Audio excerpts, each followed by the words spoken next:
ओम शांति। ओम शांति। आज मीठे बाबा के 2 तारीख के महावाक्य हैं। आज बाबा ने कहा, मीठे बच्चे, तुम अभी ईश्वरीय खजानों से पल रहे हो। तुम्हारा कर्तव्य है ज्ञान का खजाना बांटकर सबका कल्याण करना। ठीक है। बाबा ने कहा कि मैं तुमको क्या कर रहा हूँ, पाल रहा हूँ। कैसे? ज्ञान योग से। ठीक है। तो बाबा ने कहा तुम औरों का भी क्या करो, कल्याण करो। तो प्रश्न है, माया की ग्रहचारी आने से बच्चे कौन सा वंडरफुल खेल करते हैं? तो आंसर है, जब ग्रहचारी आती है तो ऐसे ऊंचे ते ऊंचे बाप, टीचर और सतगुरु तीनों को ही भूल जाते हैं। वंडर है, जो अच्छे अच्छे निश्चय बुद्धि बच्चे भी कहते हैं हम नहीं मानते। आश्चर्यवत सुनंती कथनती फिर भागंती हो जाते हैं। आज मम्मा बाबा कहते और कल गुम हो जाते। पता ही नहीं चलता, लेकिन बाबा कहे फिर भी सब आएंगे, क्योंकि सबको शरणागति तो बाप के पास ही मिलनी है। ठीक है। मतलब ये कह रहे हैं बाबा, मेरे बनने के बाद भी ऐसा माया बैठ जाती है कि क्या है, आश्चर्यवत सुनंती कथनती और फिर भाग जाते हैं, माया के वशीभूत हो जाते हैं।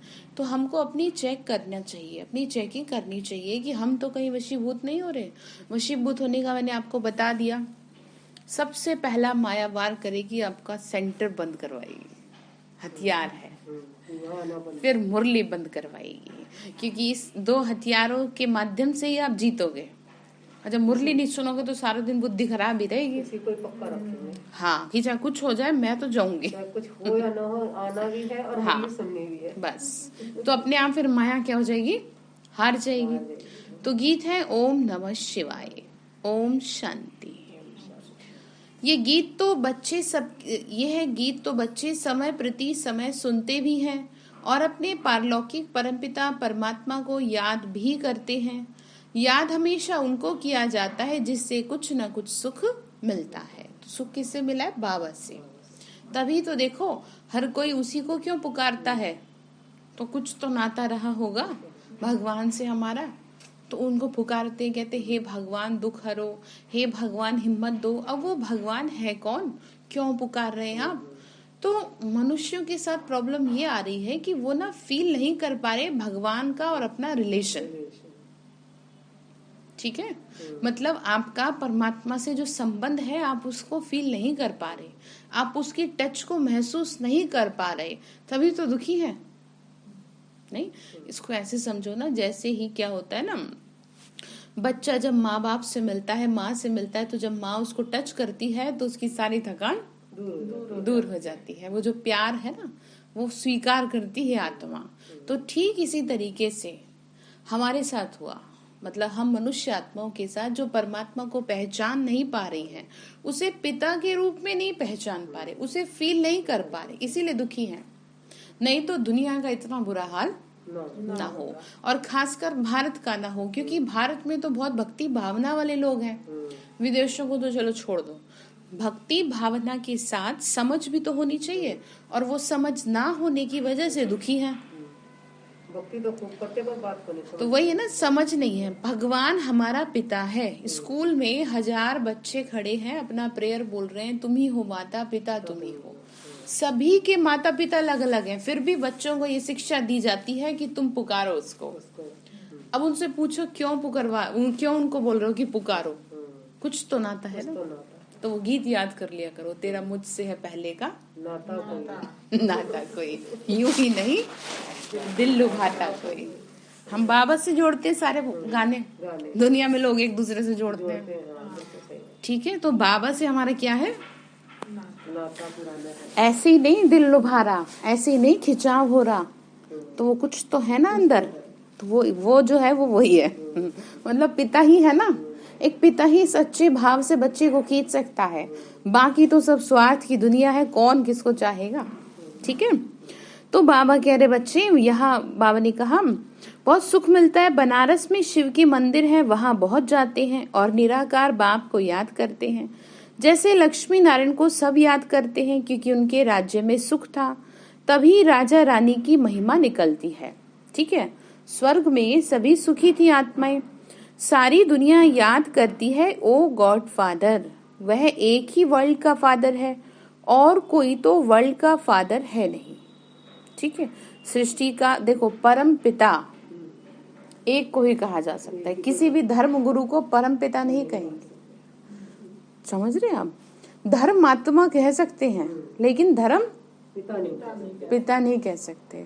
देव काम करने वाले को देव आत्मा कहा जा सकता है लेकिन देव परमात्मा नहीं कहा जा सकता। तो इस बात से ये बात समझ में आती है। जैसे मैंने आपको बिल्कुल सिंपल लैंग्वेज में बताया था कि हर देश का एक ही सुप्रीम कोर्ट होता है, उसके नीचे होते हैं हर स्टेट में हाई कोर्ट। तो जो हमारा सुप्रीम कोर्ट है वो कौन सा है? शिव बाबा। हमारा जो जज है सबसे बड़ा वो कौन है? शिव बाबा है। ठीक है, वो सब नहीं हो सकते, वो एक ही होता है। ठीक है, और वो कौन है? वो शिव बाबा ही है जो सबसे ऊपर है। उसके साथ बेंच बैठती है, यानी ब्रह्मा विष्णु महेश। आप समझ रहे हैं? जैसे सुप्रीम कोर्ट में जजेस की बेंच होती है, 3 जजों की, 5 जजों की, 7 जजों की, किसी भी निर्णय, किसी भी केस पे निर्णय सुनाने के लिए। तो ठीक इसी तरीके से यहाँ ऐसे समझो कि बाबा तो है सुप्रीम, वो सबसे ऊंचा, ठीक है ना, सबसे बड़ा जज, लेकिन वो साथ में औरों को भी लेके काम करवा रहा है। तो वो कौन है साथ में? ब्रह्मा विष्णु महेश, यानी जीओडी गॉड। जी से जनरेटर, ओ से ऑपरेटर और डी से डिस्ट्रैक्टर। खत्म करेगा, गंदगी को रख के क्या करेगा। तो बात समझ रहे हैं आप?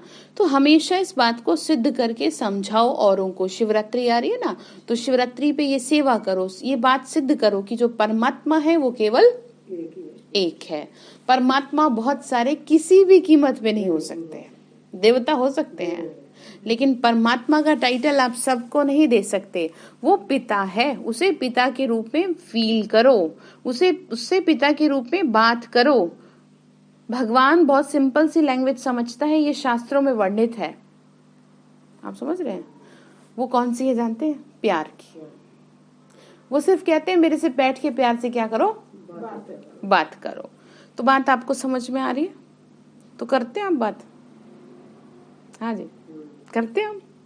पहले तो नहीं करते थे पर अब समझ में आने लगी बात। हाँ, तो बाबा ने कहा सारी दुनिया याद करती है ओ गॉड फादर, वह एक ही वर्ल्ड का फादर है और कोई तो वर्ल्ड का फादर नहीं है। वर्ल्ड का फादर है निराकार गॉड। उस एक को ही अवतार अर्थात रिइनकार्नेशन भी कहते हैं। वह एक ही बाप है जिसको अपना सूक्ष्म व स्थूल शरीर नहीं है। ब्रह्मा विष्णु शंकर को भी सूक्ष्म शरीर है, उनको भी अवतार नहीं कहेंगे। आ गई ना वही बात। तो बाबा ने कहा मैं अकेले कुछ नहीं कर सकता, मुझे 3 देवताओं की रचना रचनी पड़ती है, सृष्टि की स्थापना, पालना और विनाश के लिए। ब्रह्मा विष्णु शंकर। हाँ, अवतार अक्षर बहुत ऊंचा है, वह सबका बाप, सबको सुख देने वाला पतित पावन है। सर्व मनुष्य आत्माएं जो भी आती हैं वह पहले सतो प्रधान, फिर सतो रजो तमो में आती हैं। उनको पति दुखी होना ही है। पुनर्जन्म तो सब लेते ही हैं। बाबा ने कहा पुनर्जन्म के चक्कर से कोई नहीं बच सकता। ब्रह्मा को भी मनुष्य कहा जाता है। विष्णु के 2 रूप लक्ष्मी नारायण को भी मनुष्य कहा जाता है। क्यों? क्योंकि वो मनुष्य की फॉर्म में ही तो है, मनुष्य आत्मा ही तो है, लेकिन देव आत्मा है। तो अवतार तो सिर्फ एक है, तो अवतार होता है। शिवरात्रि नजदीक आ रही है तो बाबा बता रहे हैं मेरा अवतरण होगा। ठीक है, काली अंधियारी रात जब छा जाती है तब मुझे उतरना पड़ता है। तो इस समय भले ही दिन निकल रहा है देखने में, लेकिन क्या है? काली अंधियारी रात है।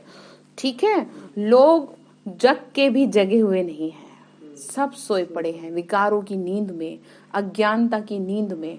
ऐसे सो गए हैं कि उनको समझ ही कुछ नहीं आ रहा। तो बाबा बोल रहे हैं इसीलिए मुझे आना पड़ रहा है, यही कारण है। ठीक है, तो क्या कह रहे हैं? बाप आते ही हैं बच्चों को वर्षा देने, आते भी तब हैं जब सारी पतित दुनिया हो जाती है। जो भी मनुष्य मात्र हैं सब गॉड फादर की रचना है। ठीक है, सारी सृष्टि के रचयिता कौन है? सब देवताओं की रचयिता कौन है?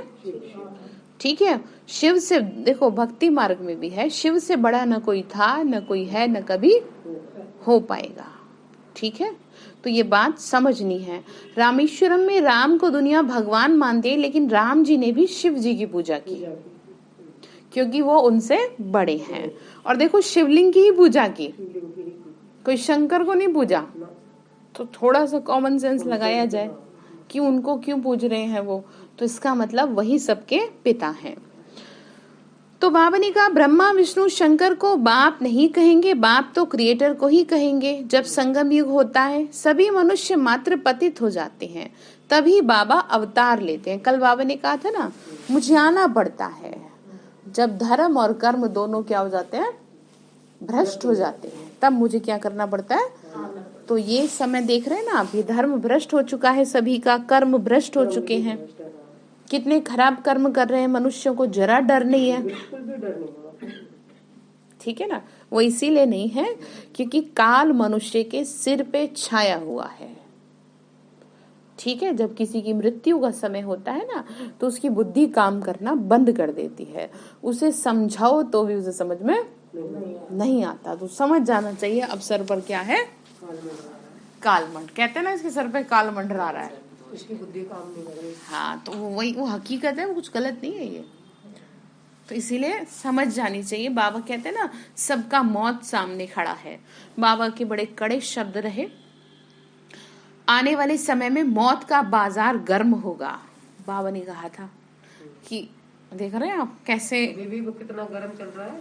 अभी तो कुछ भी अभी बाबा की वजह से कुछ भी नहीं है, अभी तो पूरा ठंडा है। हाँ, ट्रायल जो भी चल रहा है वो भी काफी है फिर भी। तो इसीलिए कहते हैं कि बाबा ने कल कहा था कि तुम्हें ना फालतू में दिमाग नहीं लगाना, तुम्हें सिर्फ किस पे फोकस करना है, अपनी तपस्या पे। बाबा ने कहा था प्राकृतिक आपदाएं आनी है लेकिन हलचल में मत आना। ठीक है, ध्यान देना नहीं, क्योंकि कुछ भी किसी के हाथ में अब नहीं होगा। सृष्टि को गंदा किया है, धरती को गंदा किया है, अभी अपनी सफाई तो करेगी ना। अब आप किसी घर को गंदा करते जाओ तो ना तो वो आपको बाहर निकाले, ना खुद साफ करे, ये कैसे पॉसिबल है। दोनों ही काम करेंगे ना, पहले तो आपको बाहर निकालेंगे फिर सफाई करेंगे और फिर सफाई करेंगे। हाँ, ठीक है ना, तो करते हैं ना, तो ऐसे ही होगा काम। धरती को शुद्ध करने के लिए पहले मनुष्य आत्माओं को साफ किया जाएगा, और उनको साफ करने का सबसे सहज तरीका है प्राकृतिक आपदाएं, जिसमें कष्ट ना पाए आत्मा। सबसे ज्यादा कष्ट होता है कर्म भोग का, जो न मरे में और ना जिंदे में। शरीर में कोई भयानक बीमारी लग जाती है, वो होती है कष्ट की बात। प्राकृतिक आपदाओं के माध्यम से मरना तो बहुत अच्छी बात, एक झटके में खत्म। कष्ट तो नहीं पाएंगे, नहीं तो देखो ना लोगों का क्या हाल होता है, कई कई दिनों तक मलबों में दबे पड़े रहते हैं, ना तो जिंदे ना मरे। हाँ, ठीक है। तो बाबा क्या समझा रहे बच्चों कि क्या है, बाबा ने कहा रचयिता कौन है, मैं ही हूँ। बाबा बोल रहे हैं बच्चे सभी मनुष्य पतित हो जाते हैं, तभी तो मुझे अवतार लेना पड़ता है। आते भी भारत में है, शिवरात्रि भी भारत में मनाई जाती है, परंतु जानते नहीं कि शिव का नाम रूप देश काल क्या है। बाबा कहते हैं मुझे ना जान सर्वव्यापी कह देते हैं। मतलब क्या कह देते हैं कि भगवान ही भगवान है। ठीक है, तो पहला पाठ, हाँ जी क्या कह रहे हैं, पहला पाठ क्या समझना है कि बाबा सर्वव्यापी नहीं है, सब में नहीं है, उनका अपना एक अलग स्थान है। जैसे मैंने आपको बताया था पावर्स ऑफ द प्रेसिडेंट, मतलब जो राष्ट्रपति है वो तो राष्ट्रपति भवन में बैठे हैं और सारी दुनिया में उनकी पावर काम कर रही है। ठीक इसी तरीके से बाबा परम धाम में बैठा है और पूरी दुनिया में उनकी पावर काम कर रही, और वो भी उनके लिए जिनके मन सच्चे हैं, जिनके दिल सच्चे हैं। ठीक है, मंदिर मस्जिद गुरुद्वारों में क्या काम कर रही है, बाबा की शक्ति काम कर रही है, लेकिन बाबा नहीं बैठा, वो तो अपनी जगह पे बैठा है। ठीक है, तो ऐसे समझने की बातें हैं। शिवरात्रि पे समझाइए, तो बाबा ने कहा जानते कुछ नहीं है, नाम रूप देश काल क्या है। तो बाबा कहते हैं मुझे ना जान सर्वव्यापी कह देते हैं, मेरी बहुत ग्लानि कर देते हैं, जिस कारण भारतवासी बिल्कुल ही पतित हो गए। जब भारत में सब आत्माएं पतित बन जाती हैं, तब मैं क्या करता हूँ, आता हूँ। कलयुग में कोई भी पुण्य आत्मा, पवित्र आत्मा नहीं हो सकती। बाबा ने कहा इस समय क्या नहीं हो सकती, कोई भी पुण्य आत्मा नहीं हो सकती। उसको कहा जाता है संपूर्ण निर्विकारी दुनिया। उसकी भेंट में कलयुग है विशिष्ट दुनिया। ये क्या है, पतित दुनिया। बाबा बोल रहे हैं बच्चे, कलयुग के अंत और सतयुग के आदि को संगम कहा जाता है। द्वापर और त्रेता को नहीं मिलाएंगे। अंत माना सारी पुरानी दुनिया का अंत। ऐसा नहीं भारत का अंत है या अमेरिका का अंत है या जापान का अंत है, पूरी दुनिया का अंत है। सृष्टि अंतिम श्वासों पर है, वो कोई भारत नहीं, पूरी दुनिया। ठीक है, जैसे कि किसी में स्वयं के श्वास नहीं रहते तो उसको वेंटिलेटर पे रखा जाता, ऑक्सीजन दी जाती है, भाई किसी तरह थोड़े दिन क्या हो जाए और जी ले। ठीक इसी तरीके से बाबा हमारे माध्यम से सृष्टि को थमाए हुए है, इसीलिए पवित्रता का इतना फोर्सफुली पाठ पढ़ाते हैं। इसीलिए कहा संत न होते संसार में तो जल मरता संसार। वो इसीलिए क्योंकि अगर पवित्रता का बल ना होता थोड़ा बहुत भी, तो जैसा दुनिया का हाल हो रहा है तो और ही बुरा हो जाता। रुकने वाली फिर ये नहीं है। त्राही माम कर उठेगा मनुष्य, ये मैं नहीं कह रही, ये गरुड़ पुराण में लिखा है। ठीक है, किसी को बाबा की बात ना समझ में आती हो तो आप शास्त्रों का रेफरेंस दें, गरुड़ पुराण का रेफरेंस दें कि आप गरुड़ पुराण को उठाइए और उसको पढ़िए तो आपको सारी बात समझ में आ जाएगी। हाँ, तो बाबा हम बच्चों को शिक्षा कितने पहले से देते आ रहे हैं, तुम खुद को सुधार लो, क्योंकि वो हमें बचा रहे हैं। पिता है ना, तो पिता की तरह ही पालना देते हैं, लेकिन पिता हमेशा पिता की तरह पालना नहीं देंगे। हाँ, ठीक है, तो इस बात का भी क्या रखना, हमको ध्यान रखना है। बाबा ने कहा सतयुग है पावन दुनिया, फिर कलाएं कम होती जाती हैं। सतयुग त्रेता को भी एक समान नहीं रखेंगे। बाबा कहते हैं मुझे बच्चों ने नंबरवार ही पहचाना है। मतलब बहुत कम लोग हैं जो भगवान को आइडेंटिफाई कर पा रहे, मतलब पहचान। तो बाबा ने शास्त्रों में भी लिखा है, गीता में लिखा है, मुझे कोटों में कोई, हाँ जी, कोई में भी कोई पहचान पाएगा। मतलब 10,000 20,000 लोगों में 2-4 लोग होंगे जो मुझे पहचान पाएंगे, बाकी के लोग तो अपने आप में उलझे रह जाएंगे, नहीं पहचान पाएंगे। तो इसीलिए बाबा ने कहा कि ऐसा होगा तो तुमने मेरे को पहचाना है, तो इस बात की तुमको बधाई हो। ठीक है, भगवान को पहचान लिया, दुनिया देखो कहाँ लगी है। तो बाबा कहते हैं मुझे बच्चों ने भी बाबा ने कहा बच्चों में भी ना नंबरवार पहचान पा रहे हैं, सब ढंग से नहीं पहचान पा रहे। इस समय ही यह कहा जाता है क्योंकि माया सामने खड़ी है, घड़ी घड़ी भुला देती है। कहते हैं हम ब्रह्मा के बच्चे शिव के पुत्र हैं, यह कहते भी भूल जाते हैं। अज्ञान काल में ऐसी बातें कभी नहीं भूलेंगे। यहाँ सामने कह देते हैं कि हम ब्रह्मा के बच्चे नहीं हैं, एकदम भूल जाते हैं, इतना भूल जाते हैं जो फिर कभी याद भी नहीं करते। ये एक बड़ा वंडर है। भारतवासी यह भी जानते हैं कि स्वर्ग बनाने वाला कौन है, परमपिता परमात्मा है, और नरक बनाने वाला कौन है। अब यहाँ पे लोगों ने बहुत बड़ा कंफ्यूजन क्रिएट कर दिया। लोग ये कहते हैं कि भगवान ने तो बनाया ये सब चीज, जितनी भी गलत दुनिया में हो रहे हैं। अब एक कोई क्रिमिनल माइंड कोई क्राइम कर रहा है तो क्या भगवान उसको कह रहा है करने को। चलो ये भी छोड़ दो, आप खुद से ले लो। कोई भी माँ बाप अपने बच्चे को ये नहीं कहेंगे कि जाके किसी का मर्डर कर, कहेगा कोई। तो श्री कृष्ण ने ये कैसे कह दिया कि तू इन सबको मार दे, तो भगवान ये शिक्षा नहीं देते। जबकि हिंदू धर्म में कहा जाता अहिंसा परमो धर्म, आप समझ रहे हैं। और इसका दूसरा अर्थ ये निकलता है कि उन्होंने किसको कहा था, ये तो विकारी है ना, विकारी शरीर है।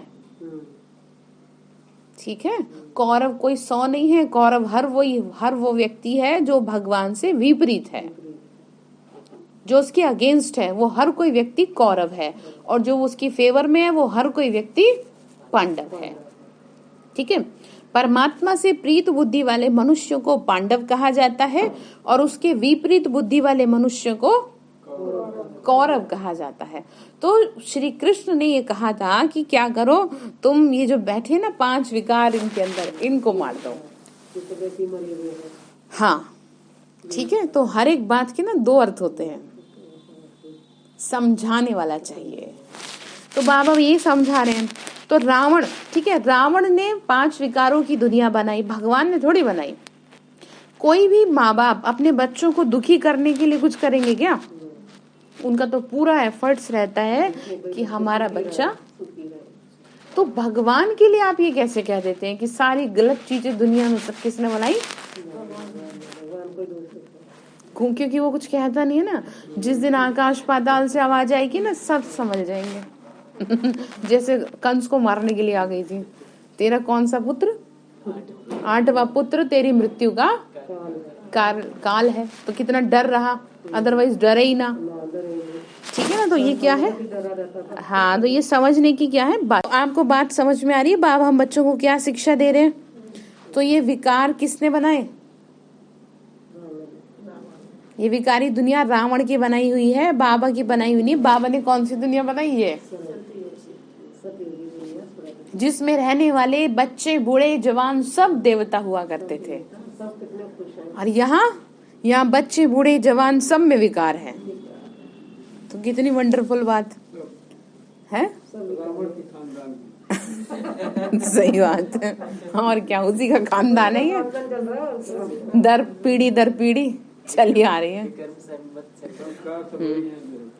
तो बाबा ये कह रहे हैं, बाबा ने कहा परंतु वंडर है जिन्हों को पूजते हैं उनकी ऑक्यूपेशन, बायोग्राफी का भी पता नहीं। रावण जिसको जलाते आए हैं परंतु समझते नहीं, उनका पता ही नहीं। मनुष्य मात्र यथा राजा रानी तथा प्रजा, उसमें सब आ जाते हैं, सब तुच्छ बुद्धि हैं।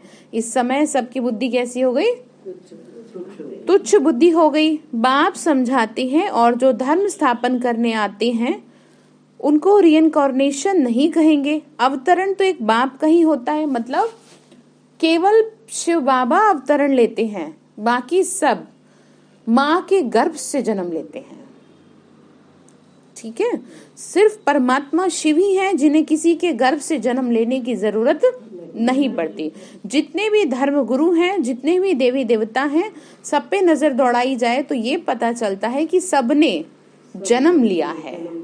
कोई भी ऐसे अवतरित नहीं हुआ जैसे शिव बाबा अवतरित होते हैं।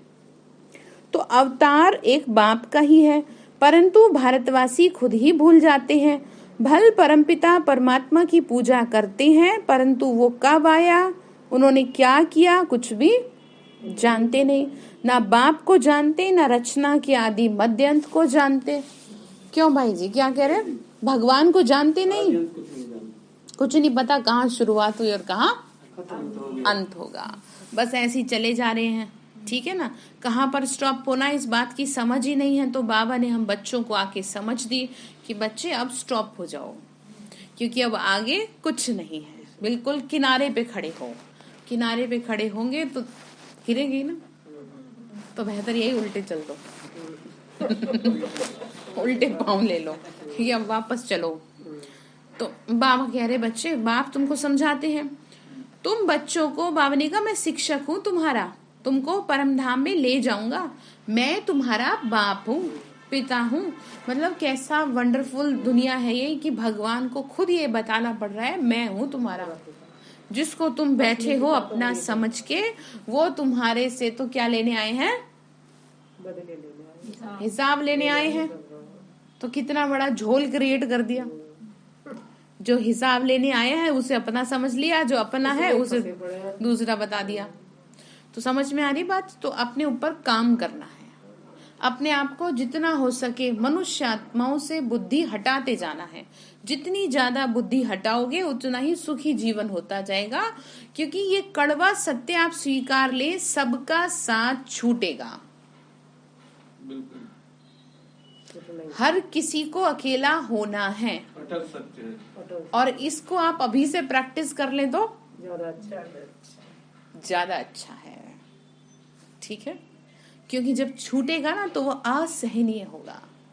तो बाबा हम बच्चों को शिक्षा देते, तुम अभी से सोचो कि नहीं सब अपना अपना हिसाब पूरा कर रहे हैं, मैं अपना कर रही हूँ। मतलब हो करके भी आप नहीं हो ऐसे हो जाओ, पर इसका मतलब ये भी नहीं मुंह बना के रहें, ढंग से प्यार से ट्रीट ना आए, लोगों के साथ बातचीत ना करें, हम कोई सन्यासी थोड़ी है जो घर बार छोड़ के यहाँ बैठ जाएंगे या ऐसे सन्यासियों जैसा व्यवहार करेंगे। ठीक है, बाबा ने हमें ही तो बनाया है दुनिया के लिए उदाहरण कि तुम परिवार में रह के मेरा नाम बाला करोगे, तुम वो करके दिखाओगे जिसे दुनिया ने कहा ये नहीं कर सकते। घर परिवार में कैसे कर सकते हैं? यही दुनिया को परेशानी है, यही करके दिखाना है। यही तो लोग कहते हैं ना, घर परिवार में कैसे कमल फूल जीवन व्यतीत हो।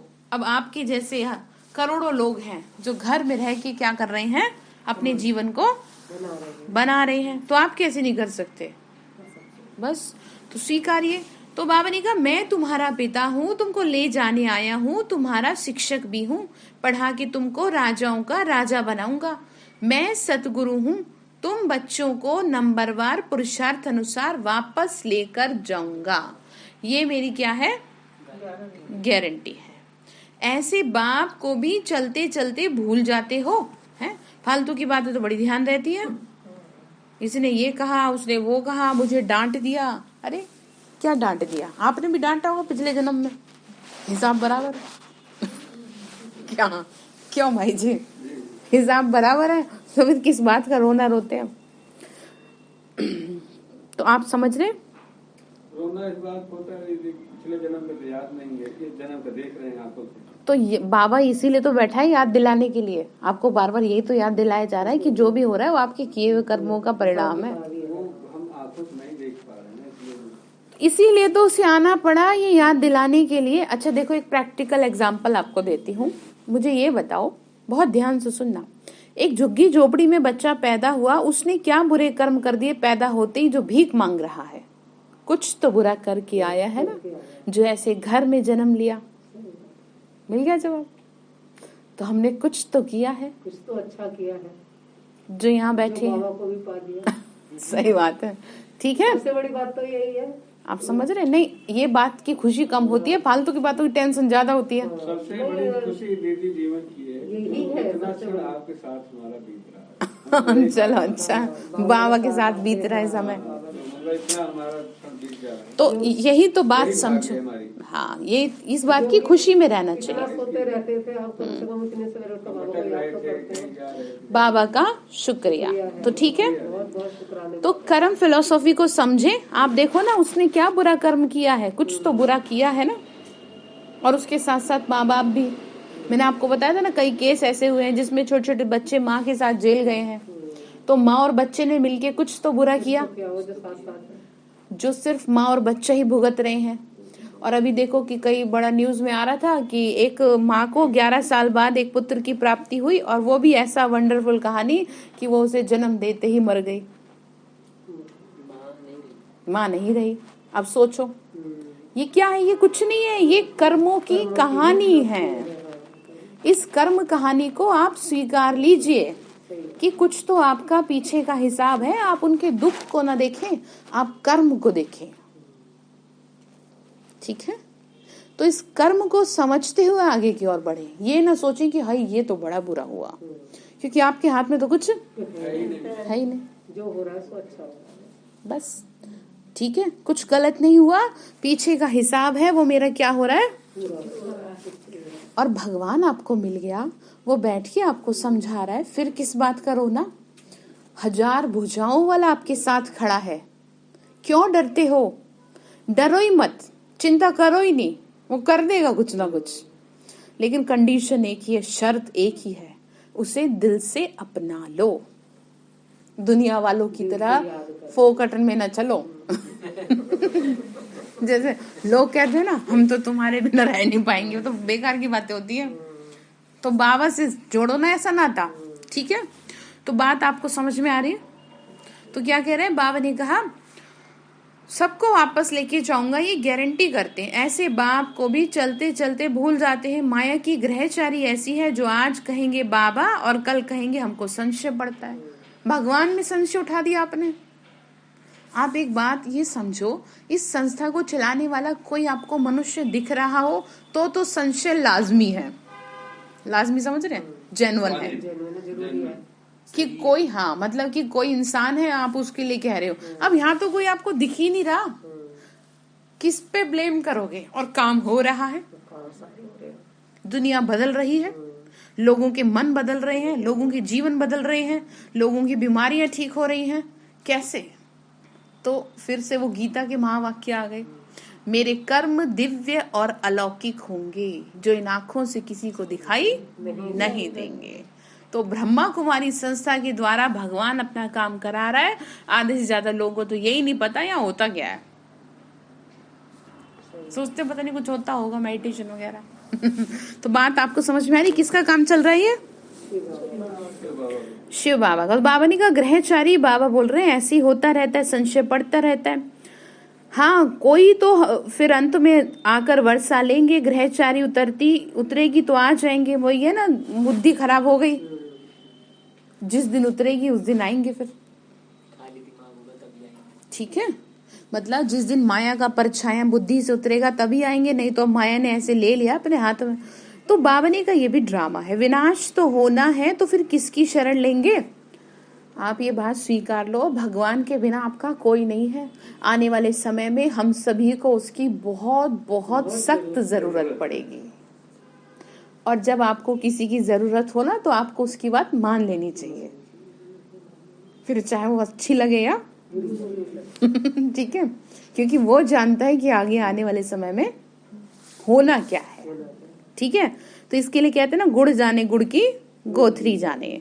तो बाबा ही तो जानता है विनाश तो होना है, तो सबका सदगति दाता तो एक है, सबको शरण में ले आने वाला। सब आकर माथा झुकाते हैं, परंतु उस समय क्या कर सकेंगे? ठीक है, बाबा क्या कह रहे हैं? ये दरवाजा ना थोड़ा सा बेर देना, स्मेल आ रही है नीचे से। तो क्या कह रहे हैं, क्या कर सकेंगे फिर? माथा झुकाते हैं। जब बिल्कुल समाप्ति पे समय आ गया तब आप आकर के भगवान के आगे रो रहे हो, माथा झुका रहे हो, उससे होगा क्या? आपको जब पहले समझाया था तब आप क्यों नहीं समझे? ठीक है, तो कहते हैं ना, आप पछताए हो क्या जब चिड़िया चुग गई, खत्म, पूरा खेत खाली। आपने अपने हाथ खुद ही गंदे किए हैं, आपके पीछे पीछे चल चल के आपको सिखाया, फिर भी आप नहीं माने, तो फिर कौन बचाएगा आपको? माँ भी एक बच्चे को एक एज तक ही सिखाती है कि चलो अभी बच्चा है, फिर छोड़ देगी कि छोड़ जो करना है। तो बाबा तो हमें 86 साल हो गए सिखाते सिखाते। कौन हो तुम? फिर भी नहीं बैठ रहा, फिर भी सिखा रहे रोज। नहीं, तुम आत्मा हो, तुम मेरे हो, तुम पवित्र दुनिया के मालिक हो, फिर भी कह रहे नहीं, फिर कह रहे हाँ। चल रहा है सब, हार नहीं रहा ना वो, तो आप कैसे हार जाते हो? ठीक है, बाबा समझाते हैं बच्चों को विनाश तो होना है, फिर शरण में आएंगे तो क्या होगा? कुछ भी नहीं, परंतु उस समय क्या कर सकेंगे? फिर ऐसा होगा तो इतनी भीड़ इकट्ठी आ ना सके। ये खेल ही बड़ा वंडरफुल है। इतनी भीड़ आकर क्या करेगी? फिर शीघ्र ही विनाश सामने आ जाएगा। बाबा ने कहा फिर क्या होगा? सामने देखेंगे हाहाकार होने लगेगी। हाँ, आवाज सुनेंगे कि बाबा कहते हैं मुझे याद करो, वापस जाना है, बाकी मिलने से क्या फायदा। बाबा डायरेक्शन देते हैं, भल कोई विलायत में है तो भी याद तो करो, विक्रम विनाश तो करो, चाहे दुनिया के आप किसी भी कोने में हो। ये नहीं है कि कोई आप मतलब ये है कि सेंटर पे ही आकर के, हालांकि ये तो अभी बाबा हम बच्चों को दे रहा है मौका, आने वाले समय में तो सब बंद हो जाएगा। ट्रायल आपने देख ही लिया है, मंदिर के पट भी बंद हो गए। ऐसा ऐसा समय आया कि जीवन में कभी कोई मंदिर बंद नहीं हुआ, लेकिन ये कर दिया। तो इसका कारण यही है कि भगवान ने हमें एक हल्का सा ट्रायल दिखाया है। ठीक है, हाँ, कि देख लो तुम, समय अभी बाकी है चीजों को बदलने का, तो इसीलिए उसको पहचान करके चीजों को करो। बाबा ने कहा भल कहीं भी रहो परंतु मुझे याद करो। बाबा कहते बच्चे मैं हर पल तुम्हें साथ देने के लिए तैयार हूँ, हर क्षण तुम्हें साथ देने के लिए तैयार हूँ, बस तुम मुझे महसूस तो करो। तुम ये भूल कैसे जाते हो, मैं तुम्हारा पिता हूँ, पल पल तुम्हारे साथ हूँ। तुम क्यों देह भान में बैठे रहते हो, नहीं मैं तो इसकी माँ हूँ, मैं पलाने की ये हूँ, मैं ये हूँ। अरे ये तो हो ही आप, ये तो आपके मरते दम तक स्टैंप लगी हुई है। माता पिता की तो एक स्टैंप ऐसी है कि चाहे मृत्यु भी हो जाती है पिता की, तो भी बच्चों के सर्टिफिकेट में नाम बाप का ही रहेगा, माँ का ही रहेगा, वो खत्म नहीं होता। तो बाबा कह रहे उस चक्कर में तुम मत पड़ो, वो तो तुम रहोगे ही, उससे पहले तुम मेरे हो, मेरा हक है तुम्हारे ऊपर। हाँ, ठीक है, जैसे माँ कितना हक जताती है अपने बच्चे पे, चाहे तो किसी की गोद में दे, चाहे तो ना दे, उसे जिसे सही लगेगा उसे ही देगी। तो बाबा ने कहा तुम मेरे हो, मेरी गोद में अब आ जाओ, बहुत रह लिए लोगों की गोद में। ठीक है, तो स्वीकार है। तो देखो ऐसा है, कोशिश करने वालों की कभी हार नहीं होती। लगे रहो, हम भी तो सब दुनिया वाले भी तो ऐसे ही चल रहे हैं, ऐसा कोई नहीं अभी संपूर्ण बना, सब धीरे धीरे पाँव पाँव चल रहे हैं, बस रुको मत। तो ये बड़ी वंडरफुल बात है। सबको पैगाम तो मिलना ही है, अंतमति सो गति हो जाएगी। बाबा ने कहा सबको पता पड़ेगा कि फादर आया हुआ है। क्रिश्चियन सब थोड़े ही पोप से मिलते हैं, सब पहुंच ना सके, सबको अंत में पता पड़ेगा कि हमारा पिता आया है, सबको लिबरेट कर ले जाएंगे। लिबरेट मतलब होता है छुड़ाना। किससे छुड़ाएंगे? विकारों से। जैसे अब छुड़ा रहे हैं तो कितना कष्ट हो रहा है। जिसे बहुत गुस्सा आता है उसको गुस्सा ना करो, है तो कहेंगे ये क्या, कैसे ना करें। तो बाबा ने कहा नहीं, तुम हटाओ इसको, ये खराब चीज है, तो दिक्कत होती है। तो कितना बड़ा विनाश होना है। रुद्र माला कितनी जबरदस्त है, उनकी भेंट में विष्णु की माला कितनी छोटी है। यूं तो कहें कि ये सारी माला विष्णु की है, पहला पहला तो विष्णु ठहरा। बाबा ने कहा ह्यूमैनिटी का ग्रेट ग्रेट ग्रैंडफादर तो ब्रह्मा ही ठहरा। ठीक है, ब्रह्मा ही फिर विष्णु बनते हैं। विष्णु के दो रूप हैं, कौन से? लक्ष्मी और ठीक है, और विष्णु का ही एक रूप है श्री कृष्ण। ठीक है, आप समझ रहे हैं, आप समझा सकते हैं, ये कोई अलग अलग नहीं है। दुनिया में श्री कृष्ण को अलग बता रहे हैं, राधे कृष्ण को अलग बता रहे हैं, लक्ष्मी नारायण को अलग बता रहे हैं। है एक ही जिसने अनेक रूप धारण किए हैं। बाबा ने कहा बच्चे, बाप तुमको समझाते हैं, फिर शिव बाबा की मत पर चलते रहो तो ठीक ऊपर भी चढ़ते रहेंगे, परंतु अपनी मत पर चल पड़ते हैं तो फिर सत्यानाश कर लेते हैं। तो क्या कहा, बाबा जो डायरेक्शन देते ना उसको अमल में लाना चाहिए, फिर जो कुछ होता है वह कहेंगे ड्रामा। राजधानी तो स्थापन होनी है ना, तो होके रहेगी। तो बाप समझाते हैं, यहाँ तो माया संशय में लाकर फिर गिरा देती है। गोया निश्चय बैठा ही नहीं है, तो निश्चय बैठे बैठे भी फिर गुम हो जाते हैं। कई कई सालों से ज्ञान में चलने के बाद भी क्या हो जाते हैं? गुम हो जाते हैं, माया पकड़ लेती है। तो कल्प पहले जिसने जितना वर्षा लिया उतना ही वो लेंगे। हर एक की एक्ट चल रही है। इस समय हम ब्राह्मणों की माला नहीं बन सकती क्योंकि ग्रहचारी आती रहती है। आज सही चल रहे हैं, कल को फिर से गड़बड़ करते हैं। तो फिर प्रजा में बाबा ने कहा तो टूट पड़ते हैं, फिर प्रजा की माला में आ जाते हैं। प्रजा में भी कब कैसे माला है तो जरूर, रुद्र माला और विष्णु की माला, और ये है रूहानी माला। ठीक है, हम आत्माओं की माला बन रही है। बाबा बताते हैं, बाबा हालांकि कहते हैं तुम्हारी माला भी बना नहीं सकते क्योंकि तुम रेगुलर वो सही नहीं रह पाते हो। बाबा ने कहा जिस्मानी माला वह है, इसको समझने की बड़ी अच्छी विशाल और स्वच्छ बुद्धि चाहिए। देखो बाबा ने हम बच्चों को समझाया है कि सबसे पहली बात तुम्हें वैजंती माला में आना है, यानी विष्णु के गले की माला बनना है। ठीक है, और फिर उसके बाद बाबा ने कहा कि तुम मेरे गले की माला। ठीक है, बाबा के गले की माला कैसे? हालांकि बाबा को तो माला डलती नहीं है, लेकिन हम बच्चों के ही, जब हम बच्चे क्या करते हैं, बाबा की आज्ञाओं का पालन करते हैं, तो हम ही फिर क्या बन जाते हैं? विष्णु के गले की माला बन जाते हैं। ठीक है, रुंड माला, रुद्र माला बात देखी है ना, रुंड और रुद्र। इसमें क्या है ना, रुद्र माला जो वो दिखाते हैं रुद्राक्ष का, उसका है ना वो, तो उसी से निकला हुआ है वो शब्द भी। ठीक है, हाँ, तो क्योंकि ये सब किससे जुड़े हैं? शिव से जुड़े हैं।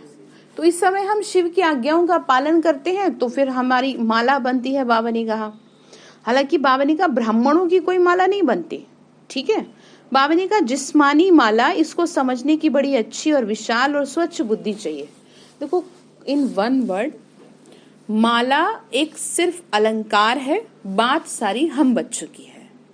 दुनिया में लोग माला फेरते हैं, अब उनसे पूछो ये माला ऐसी क्यों बनी?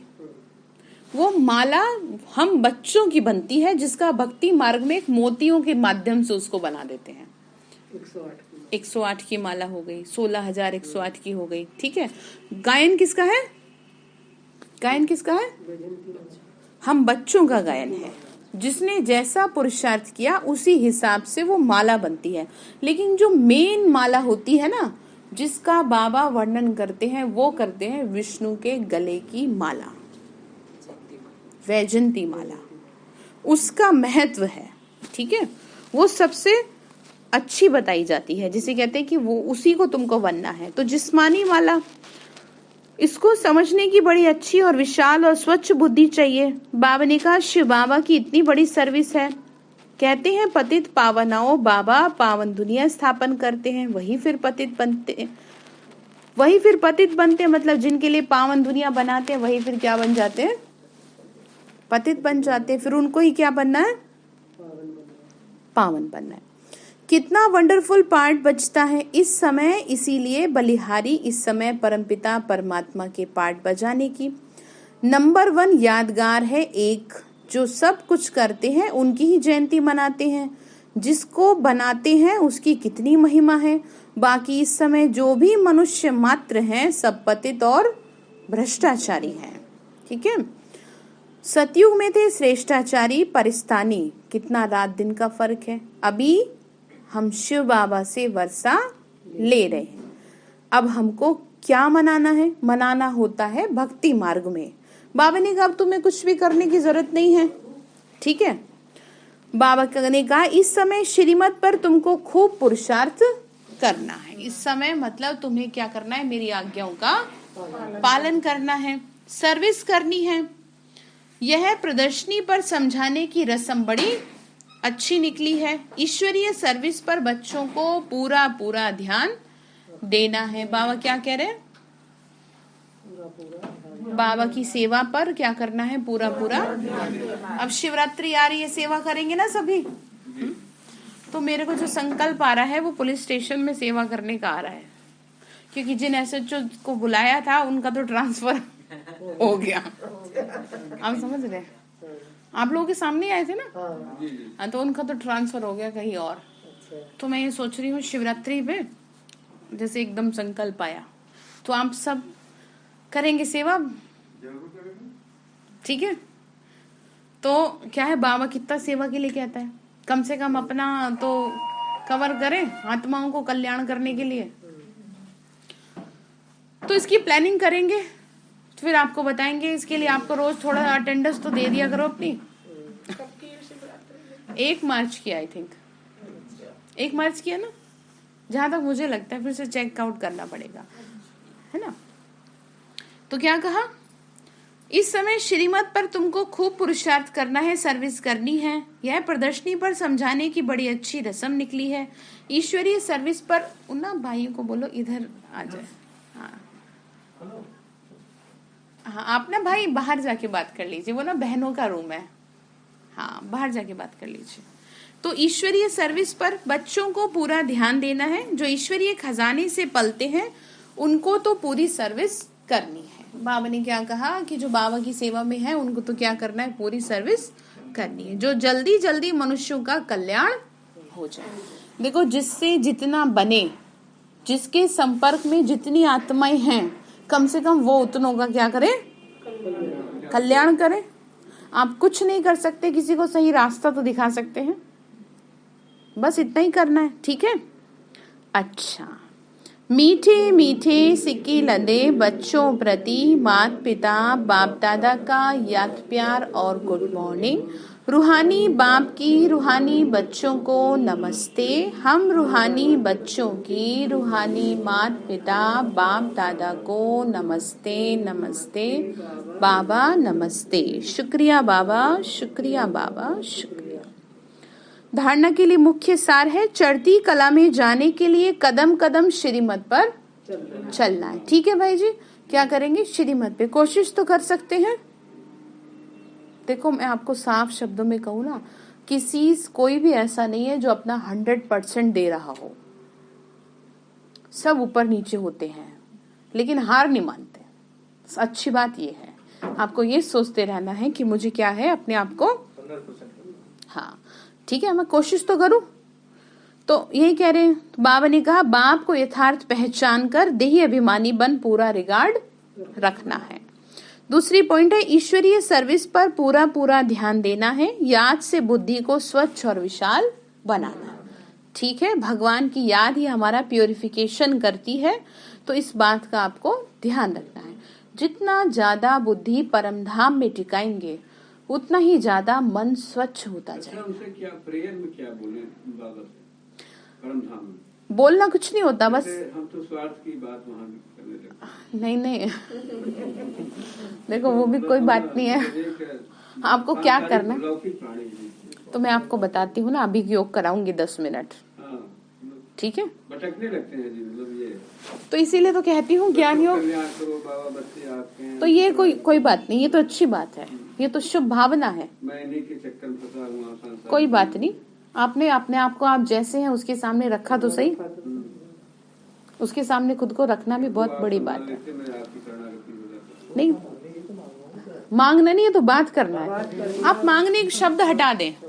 आप ना बाबा से, आप ये सोचो बाप के तो बच्चे हैं, क्या आपसे वो मांगेंगे? वो तो सीधा कहेंगे पापा मुझे ये चाहिए, तो आप कहोगे बेटा ले ले। बस इतना ही काम है बाबा से। मांग नहीं रहे, बात कर रहे हैं, बात कर रहे हैं, जो भी कर रहे हैं। देखो तो उसके लिए तो भाई जी संपूर्णता की स्टेज लानी पड़ेगी तो उसके लिए मेहनत करनी पड़ेगी। कोई बात नहीं, धीरे धीरे ज्ञान योग में परिपक्व बनो, अपने आप मन क्या हो जाएगा? शांत होने लगेगा। मन शांत होने, फिर आपको ये लगेगा जो है सब ठीक है, जैसे चलने चलते रहे, मन शांत रहेगा। तो बाबा ने कहा याद से बुद्धि को स्वच्छ और विशाल बनाना है। तो वरदान दिया बाबा ने, ध्यान से सुनेंगे। नॉलेज की लाइट और माइट द्वारा सोल कॉन्शियस रहने वाले स्मृति स्वरूप भव। नॉलेज की लाइट और माइट, नॉलेज से मतलब ये ज्ञान जो है ना, ये नॉलेज है। और जब ये नॉलेज आपके पास रहेगी तो क्या होगा? सोल कॉन्शियस रहेंगे, मतलब आत्म अभिमानी रहेंगे। ठीक है, आत्म अभिमानी हम जब रहते हैं तो स्मृति स्वरूप कहलाएंगे। आपका अनादि रूप निराकार ज्योति स्वरूप आत्मा है और आदि स्वरूप देवता है। हम कैसे थे? देखो स्वर्ग के सीन कैसे थे हम? बोल तो दो, देवता थे। ठीक है, क्या थे हम? देवता थे। संशय हो रहा है हम थे कि नहीं थे, बोल कैसे थे? भगवान कह रहा है ना, इसलिए बोलो, बाबा ने आपको कहा है। दोनों स्वरूप सदा स्मृति में तब रहेंगे जब नॉलेज की लाइट माइट के आधार से आत्म की स्थिति में स्थित रहने का अभ्यास करेंगे। मतलब हर बात में ज्ञान को बीच में ले आओ।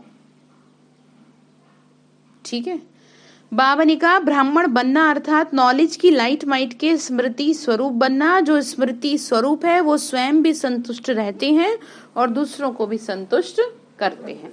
जो आत्म अभिमानी रहते हैं वो खुद भी खुश रहते हैं, दूसरों को भी खुश रखते हैं। ठीक है, तो स्लोगन है साधारणता में महानता का अनुभव करना ही महान आत्मा बनना है। जो साधारण जीवन है ना, इसमें भी स्वयं को शिव बाबा से जोड़ के क्या महसूस करो? मैं कौन हूँ? महान आत्मा हूँ, मैं देव कुल की महान आत्मा हूँ। ये भगवान ने मुझे कहा है, तो मैं साधारण कैसे हूँ? भले ही साधारण जीवन है, लेकिन मेरा संस्कार, मेरे विचार साधारण नहीं है। मैं लोगों की तरह नहीं सोच सकती या सोच सकता। ठीक है, तो आज के लिए आपका होमवर्क यही है कि आपको क्या करना है, बाबा की सेवा कैसे आगे बढ़े, इस पर पूरा पूरा ध्यान देना है। शिवरात्रि तक जितनी ज्यादा जो सेवा कर सके वो करे। तो प्लानिंग आप खुद करेंगे कि हम कैसे क्या करें, इन आत्माओं का कल्याण करें। अच्छा, ओम शांति।